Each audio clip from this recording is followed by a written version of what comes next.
नमस्कार, म मदन खाती कार्यक्रम विमर्शमा यहाँलाई स्वागत छ। दर्शकवृन्द, पछिल्लो समय प्रतिनिधि सभाको विघटनपछि नेकपा केपी शर्मा ओली नेतृत्वमा रहेको नेकपा, त्यस्तै गरी प्रचण्ड माधव नेतृत्वमा रहेको नेकपा दुवै शक्ति प्रदर्शनमा उत्रिराखेका छन्। जसरी अहिले प्रधानमन्त्री खास गरी माघ 23 गते प्रधानमन्त्रीको नेतृत्वमा रहेको सरकारी नेकपाबाट जुन स्तरमा जुन सङ्ख्यामा चाहिँ काठमाडौँमा आम सभाको आयोजना भयो र त्योभन्दा अगाडि पनि आन्दोलनरत नेकपाबाट जसरी विरोध सभाहरू अथवा आम हडतालकै प्रसङ्ग पनि आइराखेको छ, जसरी समाजलाई नै ध्रुवीकरण गर्ने र चुनावमा जाने वा संसदको पुनर्स्थापनामा जाने भन्ने बहस चलिराखेको छ। आजको आइएस विमर्शमा पनि हामी यही विषयमै केन्द्रित रहेर संवाद गर्दैछौँ र आजको विमर्शमा हामीसँग विगठित प्रतिनिधि सभाका सदस्य तथा नेकपाका नेता केदार सिग्देल स्टुडियोमा हुनुहुन्छ। केदारजी, यहाँलाई कार्यक्रममा स्वागत छ। धन्यवाद मदनजी। अब यहाँहरू चाहिँ अहिले चुनावमा जाने भनेर बडो जोडतोडको साथमा चाहिँ लागिराख्नु भएको छ र सरकारी नेकपाको रूपमा चाहिँ यहाँहरू अब कोही नभएको यो सरकार नै आफै सडकमा आएर चाहिँ शक्ति प्रदर्शनमा पनि लागिराख्नु भएको छ। किन यस्तो, यहाँहरूलाई किन आवश्यक पर्यो यस्तो? मदनजी, अब यो जुन नेपालको राजनीतिमा आम नेपाली जनताले राजनीतिक स्थायित्वको निम्ति 5 वर्षसम्म एउटा स्थिर सरकार दिनको निम्ति र मुलुकको चाहिँ नि विकास निर्माणलाई गति दिनको निम्ति जनताले चाहिँ नेपाल कम्युनिस्ट पार्टीलाई अभिमत दिएका थिए। त्यो अभिमतलाई डिस्टर्ब गर्ने गरी बिचमा नै अब सरकार परिवर्तन जस्तो, प्रधानमन्त्री परिवर्तन जस्ता खेलहरू जुन देखा परे, अब त्यसको निकासको निम्ति निर्वाचन नै सबैभन्दा उपयुक्त विकल्प भएको हुनाले अब निर्वाचनमा जानुपर्छ भन्ने सोचेर अब सम्माननीय प्रधानमन्त्रीज्यूले अब जुन विद्यमान चाहिँ प्रतिनिधि सभा विघटन गरी ताजा जनादेशको निम्ति जाने उद्घोष गर्नुभयो। तर यसलाई त अहिले धेरै नागरिक समाजदेखि सबै राजनैतिक दलले असंवैधानिक, प्रतिगामी, प्रधानमन्त्री चाहिँ निरङ्कुश भएको, तानाशाह भएको, यसले चाहिँ देशलाई अन्धकारतर्फ लगेको भनेर विश्लेषण भइराखेको छ। यहाँहरू चाहिँ त्यसैलाई अग्रगमन भनेर केपी शर्मा ओली प्रधानमन्त्रीको पछि लागिराख्नु भएको छ। किन यस्तो? हजुर, यो हामी सरकारी नेकपा पनि होइनौँ, हामी नेपाल कम्युनिस्ट पार्टी नेकपा हौँ। होइन, अहिले त सरकारमा भएको आम नागरिकलाई चाहिँ बुझ्नै गाह्रो भइरहेछ नि त। हैन, श्रद्धेय अध्यक्ष हाम्रो केपी ओली प्रधानमन्त्री हुनुहुन्छ, त्यो एउटा पाटो हो। तर अहिले अब हिजोको प्रदर्शनलाई पनि यहाँहरूले सरकारी प्रदर्शन भनेर बुझ्नु हुँदैन। किनभने त्यो भनेको स्वाभाविक रूपमा एउटा राजनीतिक पार्टीले आयोजना गरेको कार्यक्रम हो। त्यसो भएको हुनाले हामीले चाहिँ अब यो कसले चाहिँ यसलाई प्रतिगामी कदम भन्यो, कसले अग्रगामी भन्यो भन्ने कुरा वस्तुगत आधारहरूमा निर्क्युल गर्ने हो। त्यसो भएको हुनाले जब बहुमत प्राप्त प्रधानमन्त्रीले हैन अब आफ्नै पार्टीभित्रको, तर यहाँहरूलाई पनि निर्वाचन आयोगले त मान्यता दिएन नि, होइन? यहाँहरूले त 1500 सम्म केन्द्रीय सदस्य पुर्याउनु भएको थियो, अन्य धेरै गतिविधिहरू पनि यहाँहरूले सञ्चालन गर्नुभएको थियो। निर्वाचन आयोगले त त्यसलाई मान्यता दिएन, उहाँहरूले गरेकोलाई पनि मान्यता दिएको छैन। नागरिकले कसरी बुझ्ने कुन नेकपा अधिकारी? ठुलो पार्टीकै भित्रबाट समस्या आइसकेपछि, डिस्टर्ब आइसकेपछि त्यति बेला अरू कुन चाहिँ दलको बहुमत छ र अनि हामीले संसदतर्फ जाने, अरू दलको त हुने सम्भावनै छैन नि। भएकै नेपाल कम्युनिस्ट पार्टी नेकपाको हो। नेकपा भित्रैको चाहिँ समस्या रह्यो। अब त्यो समस्या लिएर संसदमा जाँदाखेरिमा त मुलुकमा अस्थिरताका खेलहरू हुने, कसैको पनि बहुमत देखा नपर्ने, अनि त्यसपछि अनेक खालका सामदाम दण्डभेदमा चलखेलो हुने, जसले गर्दा मुलुकको एउटा चाहिँ राजनीतिक अस्थिरता पैदा गर्ने हुनाले जनतामा जानु नै यो अग्रगामी चाहिँ कदम र एउटा सही निकास भएको हुनाले सम्माननीय प्रधानमन्त्रीले संसद विघटन चाहिँ किन गर्नुभयो प्रधानमन्त्रीले? कारण नै मुलुकमा अस्थिरता नहोस्, हैन, एउटा अराजनीतिक खालका अत्यन्तै फोहोरी किसिमका खेलहरू नहुन्, अस्वस्थता चाहिँ नहोस् भन्ने उद्देश्य राखेर नै प्रतिनिधि सभा विघटन गरेर काम गर्न दिएन। त्यसकारण मैले विघटन गरेँ भनेर भनिरहेको। जरुर काम गर्न दिइएन। यहाँहरूको बहुमत भएको संसद होइन, बहुमतको नेता हो नि त प्रधानमन्त्री, होइन? यहाँहरूले त्यसरी बुझ्नु भएको। बहुमतको नेताले नै त्यही भएर चुनावको घोषणा गर्नुभयो। त्यही त, बहुमतको नेतालाई जसको सङ्ख्या चाहिँ संसदमा आफू प्रधानमन्त्री रहनको लागि बहुमत छ भने उसलाई काम गर्न कसरी पाएन, उसले बताउनुहोस् त। यो स्वाभाविक रूपमा 2/3 नजिक नेपाल कम्युनिस्ट पार्टीको चाहिँ प्रतिनिधि सभामा हो। अब त्यो भित्रबाटै अविश्वासको प्रस्ताव लान खोज्ने चलखेलहरू भए। उहाँ प्रधानमन्त्रीको रूपमा नरहँदै गर्दाखेरि संसद नै विघटन गरेर अगाडि जानुपर्ने कारण चाहिँ के?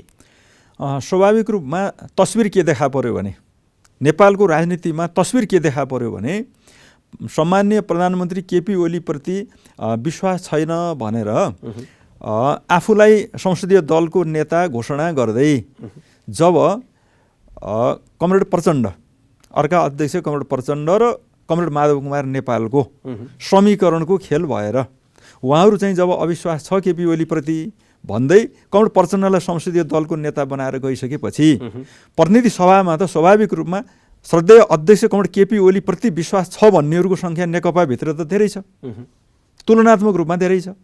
यद्यपि प्रतिनिधि सभाको सिङ्गो प्रतिनिधि सभामा बहुमत हुने त कुरा भएन नि त, किन भन्दा नेपाली काङ्ग्रेस छ अनि मधेस केन्द्रित दलहरूको पनि सङ्ख्या छ। यो सबै जोड्दाखेरिमा स्वाभाविक रूपमा त्यो प्रस्ताव जाने हो भने त्यो प्रस्ताव जाँदाखेरिमा कमरेड केपी ओलीको पक्षमा पनि संसदमा बहुमत नहुन सक्छ हैन। प्रतिनिधि सभामा नेपाल कम्युनिस्ट पार्टीका प्रतिनिधिहरू संसदीय दलमा प्रतिनिधि सभाका सदस्यमा बहुमत त छ नै, तर पनि सिङ्गो संसदमा चाहिँ बहुमत नहुने बित्तिकै यहाँले जुन बताइराख्नु भएको छ नि, खास गरी संसद चाहिँ आजको दिनमा हेर्दाखेरि प्रत्यक्षतर्फ चाहिँ हाम्रो प्रतिनिधि सभामा 275, त्यसमध्ये प्रत्यक्षतर्फ 165, समानुपातिक 110 गरे 275 को जुन संसद छ त्यसमा नभए पनि अर्कोतर्फ चाहिँ नेकपा भित्रको जुन संसदीय दल छ त्यसमा पनि उहाँले परीक्षण गर्नु भएन नि त, त्यसमा पनि अल्पमत पर्नुभयो, पार्टीमा पनि अल्पमत पर्नुभयो, त्यस कारणले गर्दाखेरि उहाँले चाहिँ त्यो होइन संसद विघटनको बाटो रोज्नुभयो हैन। नेपाल कम्युनिस्ट पार्टीको संसदीय दलमा अल्पमत होइन, प्रतिनिधि सभामा अल्पमत होइन, त्यसमा परीक्षण गर्न जाने कुरा त कमरेड प्रचण्डहरूले त्यो बाटो विधि नै अपनाउनु भएन। उहाँहरू ढोकाबाट जानु भएन, उहाँहरू त कता जानुभयो भन्दाखेरिमा विशेष अधिवेशन भनेको त त्यो संसदीय दल होइन नि, विशेष अधिवेशनको माग गरे भने त अविश्वासको प्रस्ताव सिधै उहाँले चाहिँ कहाँ लानु खोज्नुभयो, अन्य प्रतिपक्षी दलहरू नेपाली काङ्ग्रेस लगायत अन्य कुन कुन दलसँग उहाँहरूको चाहिँ नि म त भन्छु अपवित्र गठबन्धन भयो हैन, गोप्य वार्ताहरू भयो, जसले गर्दाखेरिमा हैन प्रधानमन्त्री कमरेड केपी ओलीले अगाडि सारेका मुद्दाहरू जसले चाहिँ एउटा चाहिँ मुलुकको राजनीतिक स्थिरताको निम्ति समृद्धिको निम्ति हैन उहाँले चाहिँ नेतृत्व गरिरहनु भएको थियो, त्यसलाई असफल पार्ने गरी त्यसलाई व्यवधान अवरोध सिर्जना गर्ने गरी उहाँहरूले के गर्नुभयो त भन्दाखेरिमा काम गर्न नदिने मनसायका साथ उहाँले अविश्वासको प्रस्ताव राख्ने विरोधाभास आम नागरिकले बुझ्न अविश्वासको प्रस्ताव राख्ने। प्रधानमन्त्री आफैले पनि जसरी माघ 23 को जुन आम सभा थियो त्यहाँ पनि कामको फियरिस्त निकै लामो कामको फियरिस्त मैले यो गरेँ भनेर बताउनु भएको छ। यहाँहरू भन्नुहुन्छ संसदले काम गर्न दिएन, पार्टीले काम गर्न दिएन, त्यसकारण आजको अवस्था आयो भन्नुभएको छ। यदि काम गर्न नदिएको भए त्यो यहाँहरूले जुन भनिराख्नु भएको छ नि प्रगतिको फियरिस्त कसरी बन्यो त? यो भनेको गलत मनसायका साथ भयो, गलत उद्देश्यका साथ भयो। कमरेड केपी ओलीले राम्रो काम गर्दै जाँदा, सरकारले राम्रो काम गर्दै जाँदा के कुराको अपनत्व लिन चाहिँ सक्नु भएन। कम्युनिस्ट पार्टीभित्रकै नेताहरू कमरेड प्रचण्ड र कमरेड माधव कुमार नेपालले भने यो हाम्रो सरकारले, हाम्रो पार्टीको सरकारले गरे हो भनेर सामूहिक अपनत्व लिनुको सट्टा उहाँहरूले व्यक्तिगत रूपमा चाहिँ केपी ओलीको हाइट बढेको मात्रै देख्नुभयो। प्रतिपक्षी दल नेपाली काङ्ग्रेस लगायतका दलहरूले पनि यो सरकारको सफलतालाई उहाँले सफलता भन्न सक्नु भएन हैन। जुन किसिमको उहाँले चाहिँ संविधानको स्वीकार्यता हैन, अनि त्यसपछि गएर तपाईँले चाहिँ सङ्घीयताको चाहिँ एउटा सहज ढङ्गबाट कार्यान्वयन, अनि त्यसपछि समृद्धिका चाहिँ मूलभूत मुद्दाहरूमा चाहिँ पाएको सफलता, अन्तर्राष्ट्रिय निष्पक्ष संस्थाहरूले निकालेको उहाँहरूको चाहिँ विवरणमा पनि मुलुकको एउटा मानव विकास सूचकाङ्क लगायतका 12-15वटा सूचकाङ्कहरूमा नेपालको स्तर चाहिँ वृद्धि भएको भन्ने कुरा पनि देखाइराखेको छ। यो कुरालाई उहाँहरूले चाहिँ अपनत्व लिने, ग्रहण गर्ने तर्फ भन्दा पनि उहाँहरूले चाहिँ निरपेक्ष रूपमा चाहिँ आलोचना मात्रै गर्नुभयो हैन। स्वयं पार्टीका नेताहरूले चाहिँ कहीँ सरकारका सफलतालाई चाहिँ सफलता भन्न सक्नु भएन। सरकारको सफलता केपी ओलीको मात्रै सफलता देख्ने, कमरेड केपी ओलीको सफलतामा आफ्नो चाहिँ विनाश देख्ने, केपी ओलीको हाइट बढ्दै जाँदाखेरिमा आफ्नो उचाइ घट्दै गएको देख्ने प्रवृत्तिले गर्दाखेरिमा यो समस्या आयो भन्ने म देख्छु। अब यसकै रूपमा पनि मुख्य गरी त अहिले प्रचण्ड र माधव नेतृत्वमा रहेको नेकपाले गरिराखेको विरोध संसदको विघटनपछि र संवैधानिक नियुक्ति जसरी भयो पछिल्लो समय, यसमा चाहिँ उहाँहरूको सभामुख पनि त्यसको विरुद्धमा अहिले सर्वोच्च अदालतको ढोका ढकढकाउन पुगिसक्नु भएको छ। किन यस्तो यो स्थितिको निर्माणको लागि यसैको लागि जनताले यहाँहरूलाई मत दिएको थियो त? यो कचिङ्गलको लागि जनताले दिएको मत त अब सबैले बुझेकै कुरा छ कि हाम्रो मुलुकमा धेरै वर्ष अगाडिदेखि नै कुनै पनि सरकार र प्रधानमन्त्री पुरा 5 वर्ष मुलुकको शासन गर्न पाएनन्। यो पनि एउटा विकास र समृद्धिको बाधक बन्यो। राजनीतिक अस्थिरता भनेकै विकासको निम्ति अवरोध सिर्जना गर्छ। यो 2007 सालदेखि यता आजसम्म पनि चाहे तपाईँ चाहिँ पञ्चायत भन्नुहोस् होइन, चाहे चाहिँ तपाईँ चाहिँ काङ्ग्रेस भन्नुहोस्, चाहे कम्युनिस्ट भन्नुहोस्, कसैलाई पनि 2/3 बहुमत हुँदा पनि राजनीतिक स्थायित्व चाहिँ प्राप्त गर्न नसकेको हुनाले जनताको आकाङ्क्षा भनेको त पहिलो कुरा पुरा 5 वर्ष यही पार्टी र यही सरकारले चाहिँ काम गरोस् भन्ने जनताको भावना हो। त्यसमा आघात पुर्याइसकेपछि, त्यसलाई आघात पारिसकेपछि प्रधानमन्त्रीले त अब त्यो अस्थिरताका अनेक खालका चाहिँ समीकरणका खेलतिर मुलुकलाई जान दिन हुँदैन थियो। जनता जस्तो सार्वभौम अधिकार सम्पन्न जनताका बिचमा जाने कुरा नै गर्नुभएको छ उहाँले। कतै लहर बुझाएको त छैन, विदेशलाई बुझाएको होइन, कुनै सामन्त निरङ्कुशवादी शक्तिलाई बुझाएको होइन, होइन नि त। यो त जनतालाई तपाईँहरूले विश्वासका साथ हामीलाई अभिमत दिनुभयो। हामीले काम गर्दै जाँदाखेरिमा हामीले चाहिँ राष्ट्रियताका सवालमा, हामीले समृद्धिका सवालमा यो काम गरौँ। प्रधानमन्त्रीजीले फेरि त 23 गतेको सभामा पनि भन्नुभएको छ। अघि पछि पनि हामीले मिडिया मार्फत सबै कुरा बाहिर आएकै छ। उहाँले गर्नुभएको बाटो जुन बाटोबाट उहाँ जनता समक्ष जान खोज्नुभयो नि, त्यो बाटो नै असंवैधानिक भयो भन्ने छ नि त। योभन्दा संवैधानिक के हुन्छ? होइन, उहाँलाई त अहिलेको संविधानले त संविधानमा त संसद विघटनको त्यो अधिकार त दिएको छैन प्रधानमन्त्रीलाई। होइन, बहुमत प्राप्त प्रधानमन्त्रीले मौजुदा चाहिँ प्रतिनिधि सभाबाट मलाई अगाडि बढ्न गाह्रो पर्यो, अप्ठ्यारो पारियो।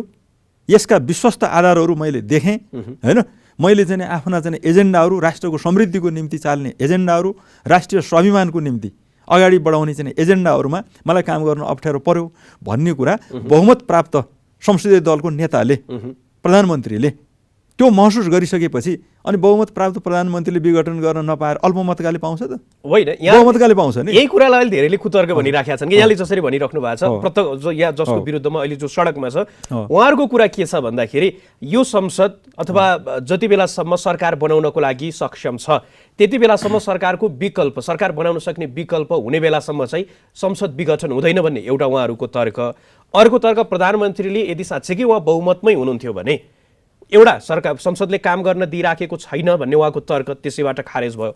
अर्को कुरा भनेको बहुमत भएको प्रधानमन्त्री चाहिँ किन फेरि संसद विघटन गरेर जनतामा जानु पर्यो, काम पो गर्ने हो। यदि साँच्चै उहाँलाई काम गर्न अप्ठ्यारो छ, सरकार सञ्चालन गर्न सकिराख्नु भएको छैन भने त राजीनामा दिएर अर्कोलाई छोड्ने हो। किन यस्तो गर्नुभयो भन्ने छ कि यति बेला तपाईँले बुझ्नुपर्छ कि बहुमत प्राप्त प्रधानमन्त्रीले पहिलो नम्बर आफ्नै पार्टीभित्रका अब अर्का अध्यक्ष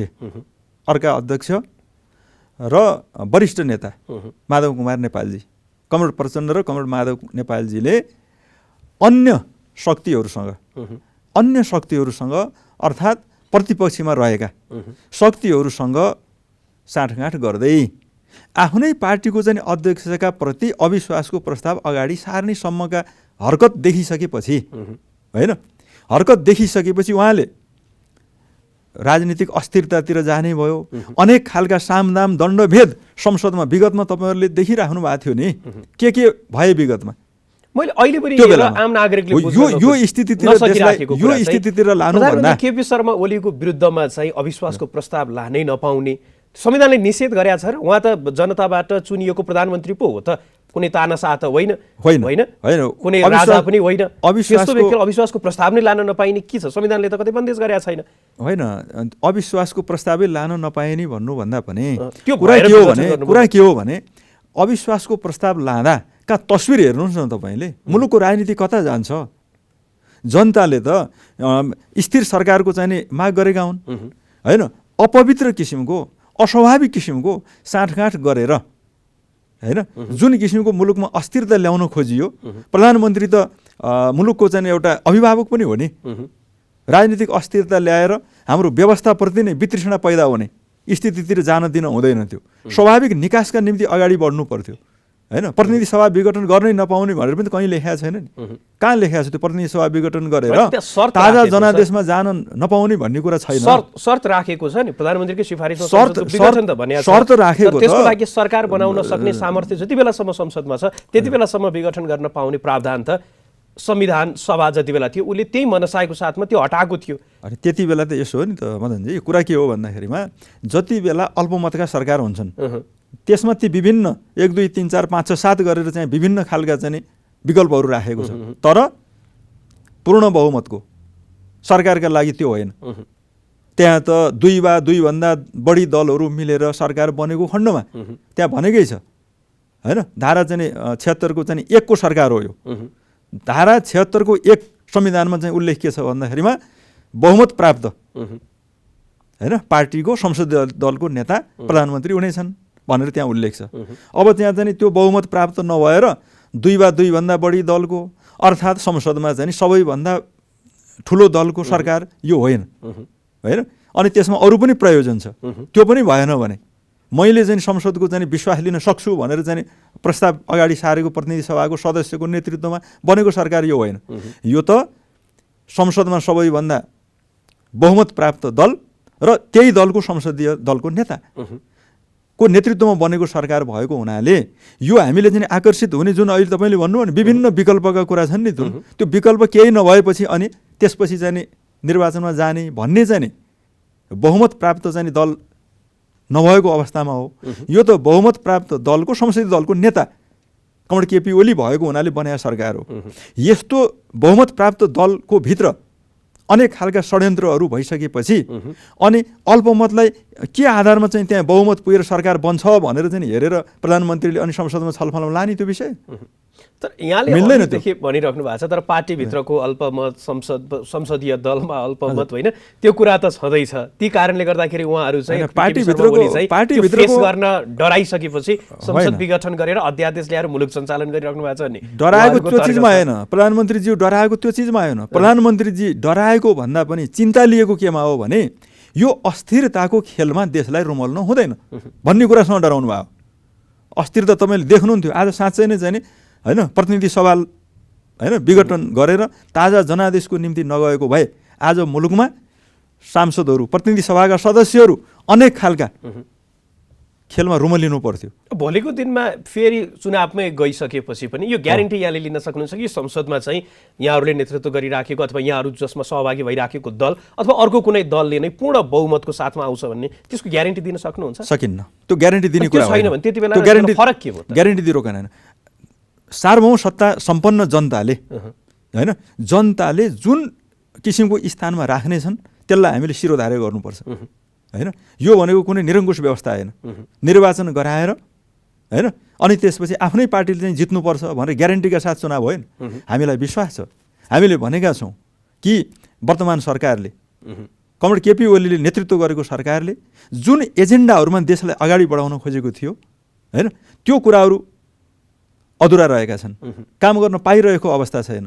विभिन्न खालका चाहिँ शक्ति केन्द्रहरूले अनेक खालका खेल खेलेर हाम्रो मुलुकको समृद्धि, हाम्रो मुलुकको चाहिँ एउटा स्वाधीनता, हाम्रो मुलुकको चाहिँ राजनीतिक स्थायित्व देख्न नचाहने शक्तिले जुन खालको चाहिँ चलखेल गरेका छन् त्यसलाई जनताले परास्त गरेर यो राष्ट्रवादी देशभक्त राष्ट्रिय स्वाभिमानको झण्डा उठाएको पार्टीलाई विजयी गराउने छन् भन्ने विश्वास त हामीले लिएका छौँ। अहिले सबैभन्दा संसद विघटन सँगसँगै चाहिँ संविधानको उल्लङ्घन भएको भनेर धेरैले बताइराखेको विषय संवैधानिक अङ्गहरूमा निकायहरूमा जसरी नियुक्ति गरियो नि अध्यादेश मार्फत चाहिँ एउटा त अध्यादेश जसरी आयो त्यसैलाई धेरैले चाहिँ त्यो असंवैधानिक भनेर बताइराखेको अवस्था छ। अर्कोतर्फ अध्यादेश ल्याइसकेपछि जसरी बिचमा चाहिँ सभामुखकै शब्दावली प्रयोग गर्यो भने जाल जेल पूर्ण तरिकाले चाहिँ त्यो सिफारिस गरियो भन्ने छ। नियुक्तिदेखि अहिले शपथ गराउनेसम्म चाहिँ र जसरी उहाँहरूले पदभार ग्रहण गरिराख्नु भएको छ प्रधानमन्त्रीले झन्डै देश नै त्यो कब्जा गर्न खोजिराखेको अवैधानिक रूपमा भन्ने अहिले आइराखेको छ। यहाँले के भन्नुहुन्छ यो विषयमा? त्यो होइन, किनभने त्यो उहाँहरूले भन्न अब किन भन्नुभयो अब त्यसका चाहिँ अब आधारहरू दिन सक्नु भएको छैन।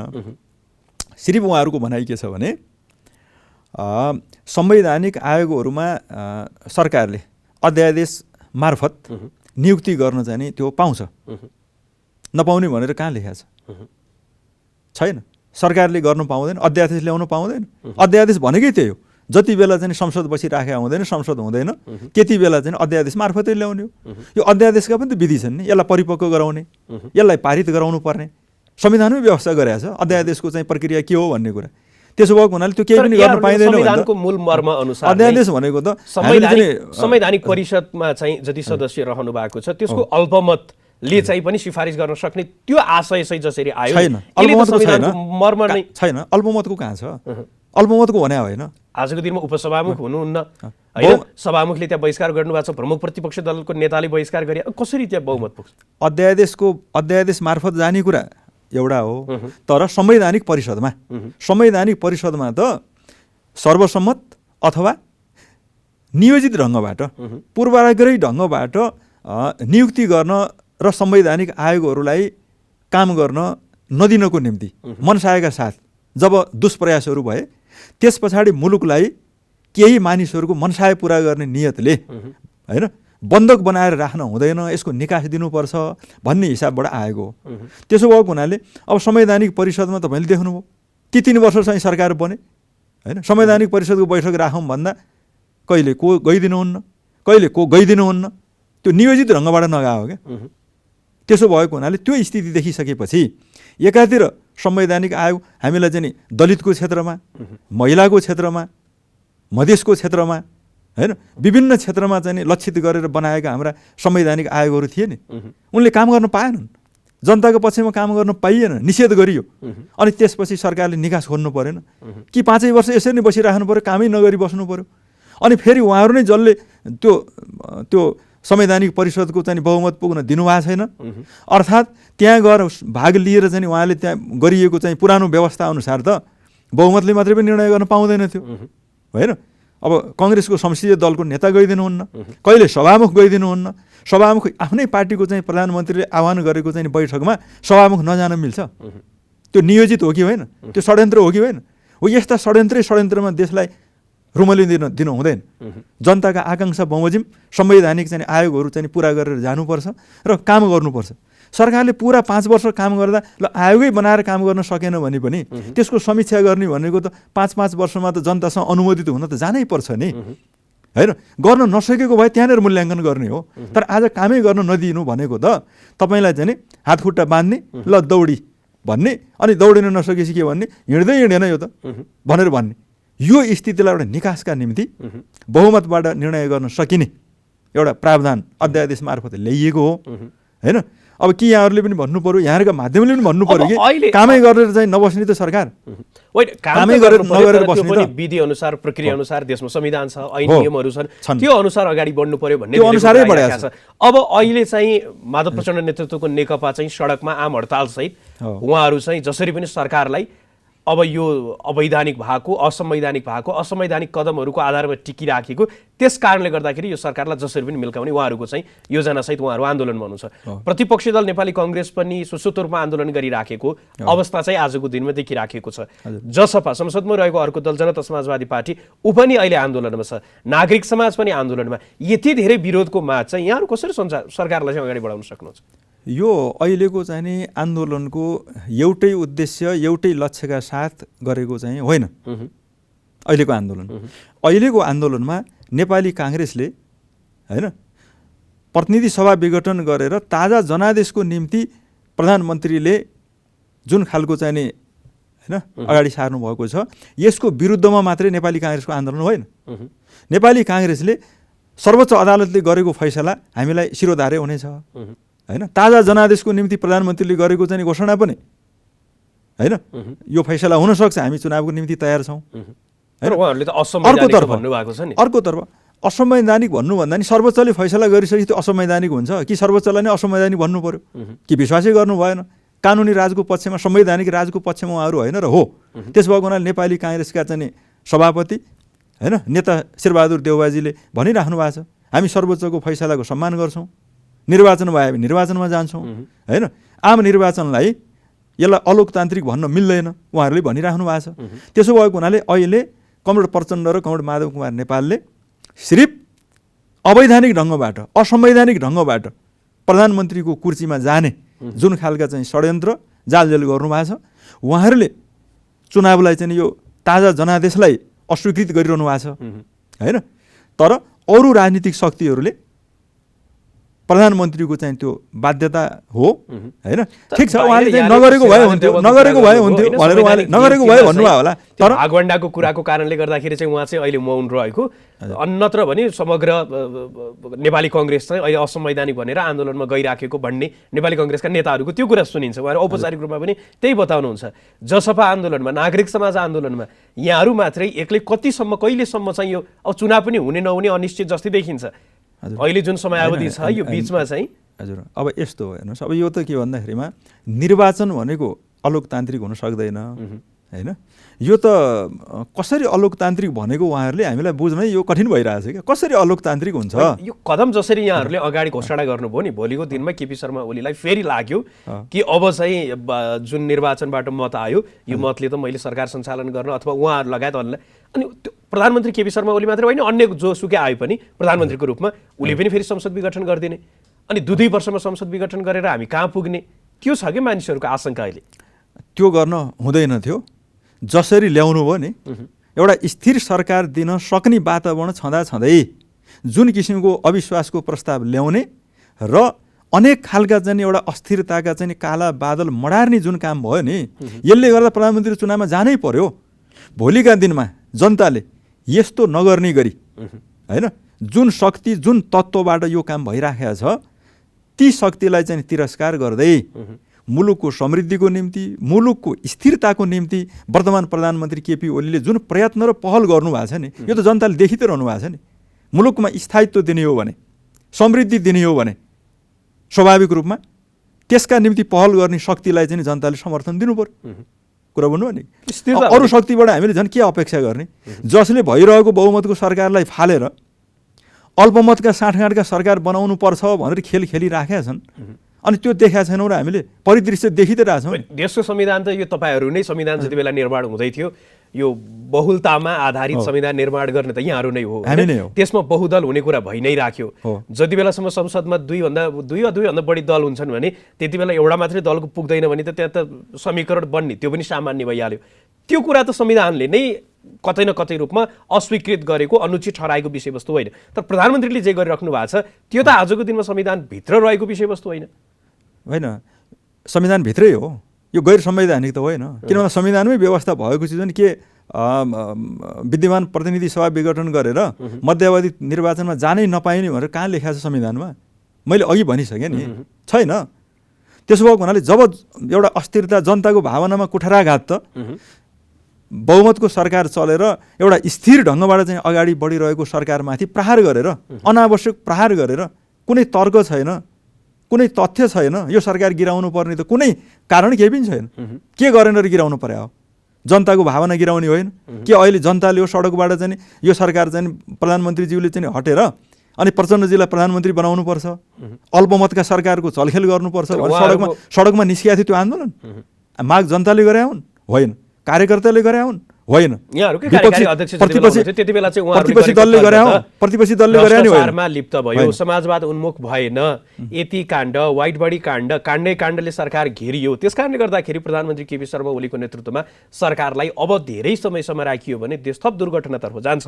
त्यस कारणले गर्दाखेरि यसको विकल्प खोज्नुपर्छ भन्ने कोडबाट अभिव्यक्ति त आइराखेको थियो। भ्रष्टाचारको सन्दर्भमा त्यो ट्रान्सपरेन्सी इन्टरनेसनलले दिएका खास गरी अनुसन्धानका रिपोर्टहरू हुन्, जे कुराहरू यहाँ पनि त्यस विषयमा त जानकार नै हुनुहुन्थ्यो नि होइन र? अनि म मदनजीलाई भन्न चाहन्छु, अनि एउटा ट्रान्सपरेन्सीले दिएछ, एकछिनलाई मान्नुहोस् होइन, के अन्तर्राष्ट्रिय त्यस्ता खालका चाहिँ निकायहरूले हाम्रो मुलुकको 14वटा सूचाङ्कमा नेपालको स्तर वृद्धि भएको छ, सुशासनतिर गएको छ, समृद्धिको दिशामा अगाडि बढेको छ भन्ने 14वटा निकायले चाहिँ दिएको प्रतिवेदनले त स्तर बढेको देखाएको छ नि त।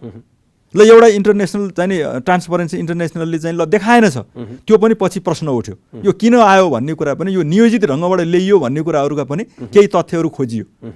कुरा हुनु नि, त्यसो भएर त्यो सूचकाङ्कले त नेपालको अधोगतितिर होइन उँभो गतितिर नै मुलुक लागेको छ भन्ने पनि त प्रतिवेदनहरू छन् नि त। त्यसो भएको हुनाले हामीलाई तथ्य बोल्छन् भ्रष्टाचार बढायो हो कि घटायो होइन, समृद्धिको यात्रा अगाडि बढायो हो कि घटायो, अन्तर्राष्ट्रिय जगतबाट चाहिँ हुने समर्थन बढायो हो कि घटायो, तथ्य बोल्छ नि। संविधान कार्यान्वयनको दिशामा कानुनी राजको पक्षमा मुलुकको चाहिँ अगाडि बढायो कि पछाडि हटायो भन्ने कुरा तथ्यहरू बोल्छन्, ती सूचकाङ्कहरू बोल्छन्। कसैले भनिदिएको भरमा नाराबाजी गर्दा भने होलान् हैन। त्यसो भएको हुनाले म भन्न चाहन्छु मन्त्री परिषदकै जसरी अग्रसरतामा समिति गठन भयो त्यसले के गर्यो कसो गर्यो कसैलाई थाहा छैन। यतिमा जे कुराहरू आइराखेका छ यति काण्ड जति बेला चाहिँ त्यसमा पनि जसरी चाहिँ कुराहरू अगाडि बढ्यो, प्रधानमन्त्रीकै नजिकका व्यापारीहरूसँग साँठगाँठ भन्ने कुरा आयो, त्यसमा पनि त्यो राम्रो तरिकाले खण्डन भएको अहिलेसम्म जनताले महसुस गर्न सकिराखेका छैनन्। यो विषय त कतै न कतै अहिले पनि त्यो आशंका राखिराख्ने काम त सरकार आफैले गर्यो नि। आशंका त यो सरकार मात्रै होइन, म तपाईँलाई भन्छु विश्वका अरू देशमा पनि हाम्रै देशमा पनि विगतका कैयौँ लाउडा काण्ड, के काण्ड, चेजियर काण्ड भने हामी सुनेका छौँ नि, तिनीहरूमा भने त्यसको पनि त अहिलेसम्म यसै भएको हो भनेर चाहिँ घोषणा गर्न सकिराखेको अवस्था, टुङ्गो लागेको अवस्था छैन होइन। त्यसको पनि एउटा निकास कानुनी रूपमा छ नि त। ल कुनै एउटा भ्रष्टाचारको केस भयो भन्दैमा अनि त्यसपछि चाहिँ प्रतिनिधि सभामा चाहिँ अपवित्र साँठगाँठ गरेर सरकार गिराइहाल्नु पर्ने, सरकार गिराएर मात्रै समाधान हुन्छ र? को छ त्यस्तो एकदमसित दुधले नुहाएको कि फलानु आएपछि भ्रष्टाचार मुलुकमा हुँदैन। अहिलेको चाहिँ कमरेड केपी ओलीको नेतृत्वको सरकार भ्रष्टाचारी हो, फलानुको नेतृत्वको सरकार भ्रष्टाचारी होइन भनेर प्रमाणित गर्ने केही चिज छैन।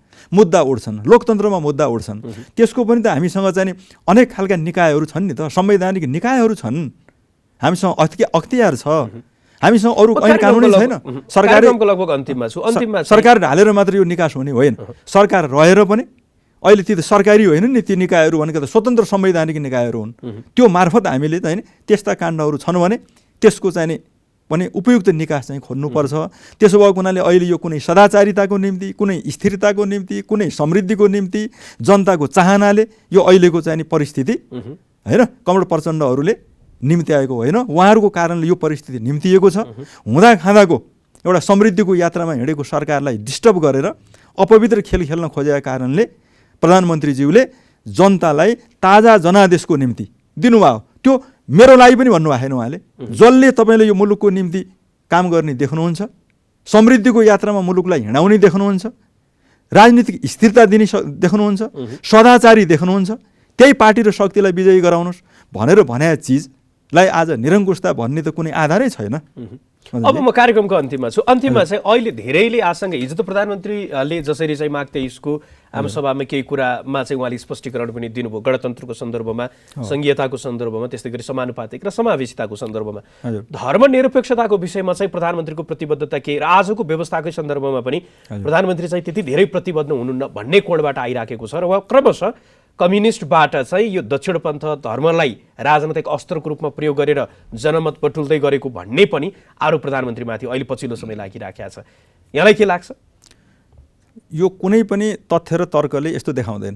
पशुपतिमा जानु, राम मन्दिर चाहिँ सरकारले नै निर्माण गर्ने भन्नुहुन्छ होइन? उहाँ चाहिँ लुम्बिनी पनि जानुहुन्छ, किन भन्दाखेरिमा बौद्ध मार्गीहरू नेपाली छन् होइन। उहाँ चाहिँ मस्जिदमा पनि जानुहुन्छ, किन भन्दा इस्लाम धर्म मान्ने नेपालीहरू पनि छन्, जानुपर्छ। तपाईँ अरू कुनै पनि नेपालमा मानिने धर्महरू, भाषाहरू यी सबै चाहिँ नेपालका राष्ट्रिय गौरवका गरिराखेको विषय भएन, राष्ट्रिय गौरवका चिजहरू जानुपर्छ।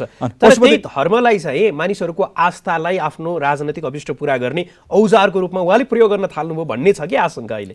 त्यो हो कि होइन? आशंका गर्नेले कोठाभित्र बसेर सिरकभित्र गरेर गर्ने आशंकाको अब उत्तर दिएर साध्य हुँदैन।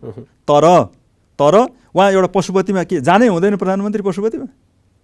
हाम्रो त परम्परा नै कतिपय चाहिँ धार्मिक आस्थाका चाहिँ धरोहरले आयोजना गरिएका कार्यक्रमहरूमा जानै पर्ने, राष्ट्रपति जाने प्रचलन छ। हिजो कुनै दिन चाहिँ देशमा राष्ट्राध्यक्षहरू चाहिँ जाने प्रचलन थियो। त्यो चाहिँ प्रधानमन्त्री गिरिजाप्रसाद कोइरालाजी हुँदा, प्रधानमन्त्री चाहिँ प्रचण्डजी हुँदा पनि हाम्रो देशमा रहेका कुनै पनि संस्कृतिमा धर्मको नाममा, ईश्वरको नाममा पनि शपथ नखाने, जनताको नाममा शपथ खाने, धर्मलाई अफिम भन्ने त्यो स्कुलिङबाट हुर्किएको व्यक्ति कसरी एकाएक चाहिँ यो धर्म कर्मप्रति चाहिँ यहाँ आफैको पनि र प्रधानमन्त्रीको पनि कम्युनिस्ट नेताहरूको पनि त्यो एकाएक जागृत कसरी भयो आस्था? होइन, यो कुरा त यस्तो हो नि, यो धर्मको चाहिँ आस्था जागृत अथवा अनास्था भन्दा पनि सबै जात जाति भाषा भाषी धर्म संस्कृतिप्रति प्रधानमन्त्रीको, राष्ट्रपतिको, उहाँ त नेपाल कम्युनिस्ट पार्टीको अध्यक्ष मात्रै होइन नि, मुलुकको प्रधानमन्त्री हो नेपाली जनताको आस्थाको धरोहर हो। अनि नेपालमा मानिने धर्म संस्कृतिहरूमा म जाँदै जान्न, मैले हेर्दै हेर्दिनँ भन्न मिल्दैन। तर उहाँले एउटै धर्म मात्रै प्रधानमन्त्री, राष्ट्रपति अथवा मुलुकको राज्य व्यवस्थाले एउटै मात्रै धर्मको बारेमा समर्थन गर्ने मिल्दैन नि त। तब नै हामीले धर्मनिरपेक्ष राज्य घोषणा गरेका छौँ। सकिन लागेको छ। अन्तिममा चाहिँ आगामी दिन कसरी जाने देख्नुहुन्छ, जुन प्रकारको यो ध्रुवीकरण बढिराखेको छ नेपालको राजनीतिमा? यसमा अब सम्पूर्ण देशका चाहिँ नि सङ्घीय लोकतान्त्रिक गणतन्त्रप्रति आस्था राख्ने, विश्वास गर्ने आम नेपाली जनताले ताजा जनादेशको निम्ति सम्माननीय प्रधानमन्त्रीज्यू नेपाल सरकारको तर्फबाट जुन प्रकारको चाहिँ एउटा राजनीतिक स्थायित्वको निम्ति, समृद्धिको निम्ति सार्वभौम नेपाली जनतालाई आगामी चाहिँ वैशाख 17 र 27 गते आम निर्वाचनमा जाने ताजा जनादेश दिने आह्वान गर्नुभएको छ, त्यसमा सरिक हुने जुन राजनीतिक शक्ति र पार्टीहरूले त्यो दिशातर्फ मुलुकलाई अगाडि बढाउने जनतालाई विश्वास छ, त्यो शक्तिलाई विजयी गराउने यो नै अहिलेको अग्रगामी निकास भएको हुनाले अब यो चुनावलाई डिस्टर्ब गर्ने, फेरि पनि एउटा अँध्यारो कुनाबाट एउटा अस्थिरताका खेल खेल्ने, सामदाम दण्डभेद लगाएर मुलुकको चाहिँ एउटा अस्थिरतामा रमाउन खोज्ने तत्त्वलाई परास्त गर्दै हैन एउटा सही निकासका निम्ति सार्वभौम अधिकार सम्पन्न नेपाली जनताले, नागरिकहरूले आफ्नो हैसियतलाई त्यही रूपमा प्रस्तुत गर्न चाहिँ मुलुकको चाहिँ एउटा निकासको निम्ति यो नै उपयुक्त उपाय भएको हुनाले यसमा सरिक हुन, कुनै पनि धर्म नमानिकन त्यसमा अगाडि बढ्नको निम्ति म आह्वान पनि गर्न चाहन्छु।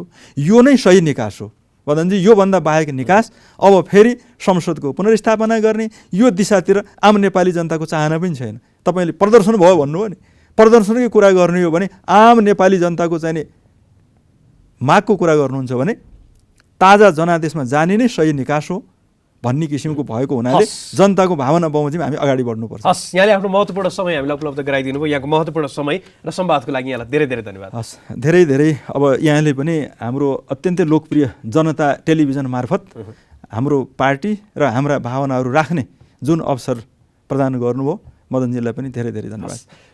उहाँ हुनुहुन्थ्यो नेकपाका नेता केदार सिग्देल। उहाँसँग आज हामीले पछिल्लो समयको राजनैतिक अवस्था र देशको राजनीति जसरी पछिल्लो समय ध्रुवीकरणबाट गुज्रिराखेको छ यही विषयमै केन्द्रित रहेर संवाद गऱ्यौँ। आजको लागि कार्यक्रम विमर्शलाई निर्धारित समय सकिएको छ। जनताद्वारा जनताका लागि प्रसारित जनता टेलिभिजन हेरिरहनुहोस्। नमस्कार।